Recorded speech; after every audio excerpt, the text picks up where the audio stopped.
أعوذ بالله من الشيطان الرجيم. بسم الله الرحمن الرحيم. قالوا يا شعيب أصلاتك تأمرك أن نترك ما يعبد آباؤنا أو أن نفعل في أموالنا ما نشاء إنك لأنت الحليم الرشيد. صدق اللہ العظیم. 12واں پارہ سورہ ہود آیت نمبر 87. حضرت شعیب علیہ السلام نے اپنی قوم کو توحید اور شریعت کی پابندی کی دعوت دی تو لوگوں نے ان کا مذاق اڑانا شروع کیا، اور مذاق اڑانے میں ان کی نماز کو نشانہ بنایا اور کہا کہ شعیب، یہ باتیں تمہاری نماز تمہیں سکھاتی ہے کہ ہم ان اپنے معبودوں کو چھوڑ دیں جن کی پوجا ہمارے باپ دادا کرتے چلے آئے ہیں، یا تمہاری نماز ہمیں یہ سکھاتی ہے کہ جو ہمارا مال ہے اس میں ہم اپنی مرضی کے مطابق اس کو خرچ نہ کریں، بلکہ اس میں بھی ہم پابند ہوں کہ یہاں خرچ کرنا ہے، یہاں نہیں کرنا، یہ جائز ہے، یہ ناجائز ہے. لگتا تو یہ ہے کہ جناب صرف آپ ہی یہاں ایک ایسے بندے ہیں جو درست ہیں اور باقی سارے غلط ہیں. شعیب علیہ السلام کی قوم نے جو باتیں یہ کہی تھیں، آج بھی لوگ اس طرح باتیں کرتے ہیں. کسی نے داڑھی رکھ لی تو اس کی داڑھی کو نشانہ بنا لیا، پگڑی باندھ لی، پگڑی کو نشانہ بنا دیا، نماز پڑھ رہا ہے، نماز کو نشانہ بنا لیا، تسبیح ہاتھ میں پکڑ لی، اس کو نشانہ بنا لیا. اس لیے کہ جو فاسق لوگ ہوتے ہیں، آخرت سے غافل لوگ ہوتے ہیں، وہ یہ سمجھتے ہیں کہ جو آدمی دیندار ہوگا نا، وہ پھر صرف اس دینداری کو اپنے تک نہیں رکھے گا، وہ کوشش کرے گا کہ دوسرے بھی دین پر آ جائیں، دوسروں کی فکر بھی کرے گا.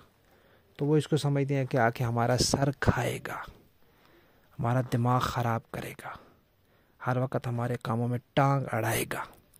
تو وہ اس کو دماغ کھانا اور ٹانگ اڑانا سمجھتے ہیں، کیونکہ ان کا خیال یہ ہوتا ہے کہ عبادت صرف مسجد تک ہونی چاہیے، نماز روزے کی اس کا معاملات سے کیا تعلق.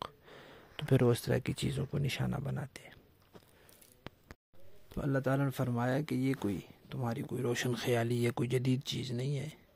صدیوں پہلے شعیب علیہ السلام کی قوم بھی یہی طریقہ اختیار کرتی تھی.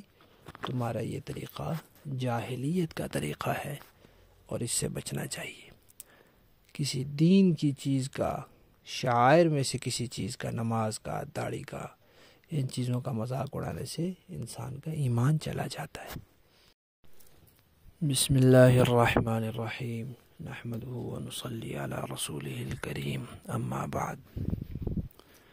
نبی کریم صلی اللہ علیہ وسلم کا ارشاد ہے کہ جو شخص کسی یتیم بچے کی کفالت کرے گا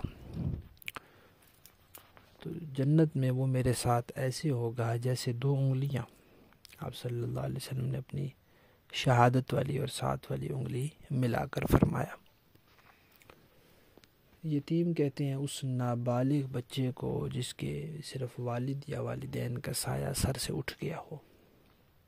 یہ ایک ایسی چیز ہے جس میں انسان کا کوئی عمل دخل نہیں ہے. کون والدین چاہتے ہیں کہ اپنی اولاد کو یتیمی میں چھوڑ کر دنیا سے چلے جائیں؟ یہ اللہ تعالیٰ کا نظام ہے. بہت دفعہ ایسے ہوتا ہے کہ اللہ تعالیٰ بچپن ہی میں والدین کا سایہ سر سے اٹھا لیتے ہیں. خود نبی کریم صلی اللہ علیہ وسلم نے یتیمی کا وقت گزارا ہے. تو پھر ایسے لوگوں کے لیے اللہ تعالیٰ انتظام بھی کرتے ہیں. اور اس کے لیے اسباب کے درجے میں اللہ نے اپنے بندوں کو ترغیب دی ہے کہ وہ یتیموں کی کفالت کا انتظام کریں۔ تو جو کسی دنیاوی مفاد اور غرض کے بغیر کسی یتیم بچے کی کفالت کرے گا یا اس میں حصہ ڈالے گا تو نبی کریم صلی اللہ علیہ وسلم نے خوشخبری دی ہے کہ جنت میں وہ میرے قریب ہوگا۔ اس لیے ہمیں چاہیے کہ یتیم بچوں اور بچیوں کی پوری عزت کرتے ہوئے، احترام کرتے ہوئے، ان کی عزت نفس کا خیال رکھتے ہوئے اور اللہ کی رضا کی خاطر ان کی کفالت میں جتنا ہم سے ہو سکتا ہے کردار ادا کریں۔ اللہ تعالیٰ ہمیں اس کی توفیق عطا فرمائے، آمین۔ بسم اللہ الرحمن الرحیم، نحمده ونصلی علی رسوله الکریم، اما بعد۔ دو حصوں میں ہم زکوٰۃ کے نصاب کے بارے میں کچھ بات سن چکے ہیں۔ پہلے حصے میں یہ کہ زکوٰۃ اور قربانی کے نصاب میں 5 چیزیں دیکھی جاتی ہیں، اور دوسرے حصے میں ہم نے یہ سنا کہ ان میں سے 4 چیزیں زکوٰۃ کی فرضیت کے لیے دیکھی جاتی ہیں اور 5ویں چیز کو ساتھ ملا کے پھر قربانی کا نصاب دیکھا جاتا ہے۔ تو یہ یاد رکھیں کہ سب سے پہلے 4 چیزوں کا ہی حساب کرنا ہوتا ہے: سونا، چاندی، نقد رقم اور کاروبار کا سامان۔ ان کی جتنی مالیت ہے اس کو جمع کر لیں۔ اگر وہ نصاب کے برابر پہنچتی ہے تو بس فیصلہ ہو گیا کہ اس پر زکوٰۃ بھی فرض ہے اور قربانی بھی واجب ہے۔ اب مزید کچھ دیکھنے کی ضرورت ہی نہیں ہے، کیونکہ انہی 4 چیزوں سے نصاب پورا ہو گیا ہے۔ ان چاروں کی مالیت 4 ہے، یا 4 میں سے 2 ہیں، یا 4 میں سے 3 ہیں، یا اکیلے پیسے ہیں، یا اکیلی چاندی ہے، یا اکیلا کاروبار کا سامان ہے۔ ان کے اکیلے کی رقم جو ہے وہ مالیت 52.5 تولہ چاندی کے برابر ہے، تو بس اب یہ بندہ صاحب نصاب ہے، اس نے اپنے مال کی زکوٰۃ بھی دینی ہے اور اس پر قربانی بھی واجب ہے، مزید اس کو کچھ بھی دیکھنے کی ضرورت نہیں ہے۔ لیکن اگر کسی شخص نے اپنے پاس موجود ان 4 چیزوں یا 4 میں سے 2، 3 یا کوئی ایک چیز اس کی مالیت کا حساب لگایا اور وہ 52.5 تولہ چاندی کے برابر نہیں پہنچی، مثلا اس کے پاس سونے کی ایک انگوٹھی تھی، اس نے حساب لگایا جی یہ انگوٹھی 40,000 کی ہے، چاندی کی ایک انگوٹھی تھی اس کا حساب لگایا جی یہ 2,000 کی ہے، 42,000 ہو گئے۔ نقد رقم اس نے دیکھی، اس کے پاس 20,000 روپے رکھے ہوئے تھے، یہ جی 62,000 ہو گئے۔ کاروبار کا سامان اس کے پاس نہیں ہے، تو اس نے دیکھا کہ 62,000 آج کل یعنی اب 2023 میں یہ 62,000 روپے 52.5 تولہ چاندی کی قیمت سے بہت کم ہے، تو اب اس بندے پر زکوٰۃ فرض نہیں ہے کیونکہ یہ صاحب نصاب نہیں ہے۔ لیکن قربانی کے لیے ابھی اس کو اور بھی کچھ دیکھنا پڑے گا۔ اب یہ دیکھیں کہ میرے پاس جو ضرورت سے زائد سامان ہے اس کی مالیت کیا ہے۔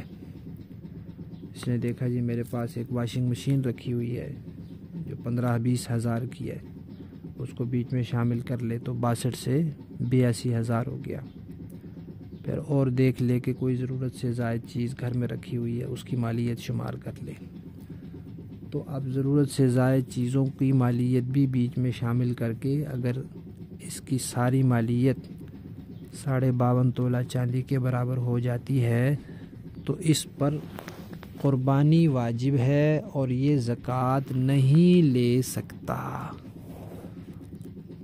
قربانی واجب ہو گئی ہے اور کسی دوسرے آدمی سے یہ زکوٰۃ وصول نہیں کر سکتا، خود بھی اس نے زکوٰۃ نہیں دینی لیکن یہ زکوٰۃ لے بھی نہیں سکتا۔ پھر سن لیں کہ 4 چیزیں دیکھی تھیں، ان میں نصاب پورا نہیں ہو رہا تھا تو اس بندے پر زکوٰۃ فرض نہیں ہے، لیکن ضرورت سے زائد سامان کو بھی ساتھ شامل کیا تو نصاب کے بقدر مالیت ہو گئی تو اب یہ بندہ زکوٰۃ تو اس پر فرض نہیں ہے، لیکن یہ دوسروں سے زکوٰۃ لے بھی نہیں سکتا، اس کو زکوٰۃ لینے کی اجازت نہیں ہے اور اس پر قربانی واجب ہے۔